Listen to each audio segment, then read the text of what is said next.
여러분 안녕하십니까? 오는 2016년 내년이 미국 45대 대통령을 뽑는 해입니다. 그래서 요즘 내년 선거를 앞두고 미국의 대선 후보들이 난리를 부리고 있습니다. 가장 주목을 끌고 있는 후보는 역시 공화당의 도널드 트럼프입니다. 도대체 언제 어디로 튈지 모르는 럭비공 같은 후보가 미 국민들로부터 주목을 끌고 있고 이런 인물이 선두를 달리고 있다는 게 이해가 가지 않습니다. 잠시 반짝이든 지나가는 일이든 트럼프의 광적인 발언에 이렇게 열광하는 모습을 보면서 미 국민들의 의식이 의심스러울 정도입니다. 적어도 제가 알고 우리가 생각하는 미국인들의 수준은 이런 것이 아니었는데 말입니다. 물론 이런 추세가 계속 이어질 거라고는 생각하지 않습니다. 대부분의 미 국민들도 지금은 어릿광대 노름을 하고 있는 트럼프를 통해 스트레스를 풀고 잠시 즐거움을 느끼고 있다고 생각합니다. 본선거에 돌입하게 되면 정상적으로 돌아올 거란 기대를 합니다. 그런데 말입니다. 트럼프의 어릿광대치곤 우리에겐 아주 기분 나쁩니다. 툭하면 한국인을 끄집어내면서 도리깨질을 하고 있습니다. 제대로 알고 말하는 건지 알고도 민친 척하는 건지 주한미군 주둔 비용이 어쩌니 원정 출산 문제가 어쩌니 하면서 한국인들을 계속 비하 발언을 하고 있습니다. 이렇게 트럼프가 한국인에 대해서 억지 발언을 하고 있는 모습을 보면서 한 대 쥐어받고 싶은 심정이 듭니다. 하지만 트럼프를 한 대 쥐어받기 전에 곰곰이 생각해 보면 그의 발언은 우리에게 많은 걸 생각하게 하는 대목이 있다고 생각합니다.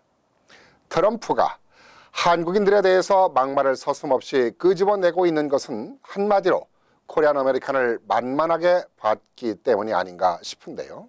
왜 만만하게 봤을까요?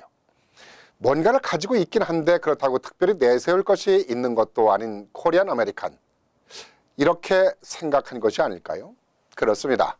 나름대로 열심히 살아가는 코리안 아메리칸이지만은 거대한 경제 시장에서 비교할 만큼 재력을 가지고 있는 것도 아니고 미 정치계나 행정부에 영향력 있는 인물이 있는 것도 아닙니다.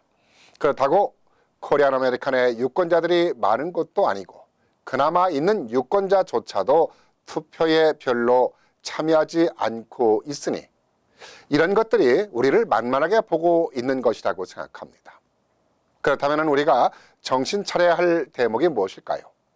트럼프의 입을 틀어막기 위해서 폭력을 사용할 수도 없는 일이고 그의 입을 틀어막는 일은 정치인들이 가장 무서워하면서 좋아하는 투표 참여가 아닌가 생각합니다. 민주주의 국가는 정치에 의해서 모든 법이 만들어지고 권한이 부여됩니다. 미국의 경우는 더욱더 절대적이라고 할 수 있습니다. 이런 미국에 와서 우리가 만만하게 보이지 않고 보호받기 위해서 해야 할 일은 가장 먼저 투표를 하는 일이라고 생각합니다. 그런데 우린 그렇지가 않습니다. 투표율이 아주 저조합니다. 그러다 보니 트럼프 같은 사람한테 우리가 멸시당하는 것이 아닌가 생각하니 화가 치밀어 오릅니다. 트럼프에 대한 미움보다 우리 스스로에게 더 화가 치밀어 오릅니다. 이런 문제들을 한인들이 모르고 이런 수모를 당하고 있다면 앞으로 안 그러면 됩니다. 그런데 문제는 우리가 알고도 안 하고 있다는 것입니다. 시민권을 가지고 있으면 당연히 유권자 등록을 해야 하고 유권자 등록을 했으면 당연히 투표를 해야 하는 것입니다. 오는 11월 3일은 선거일입니다.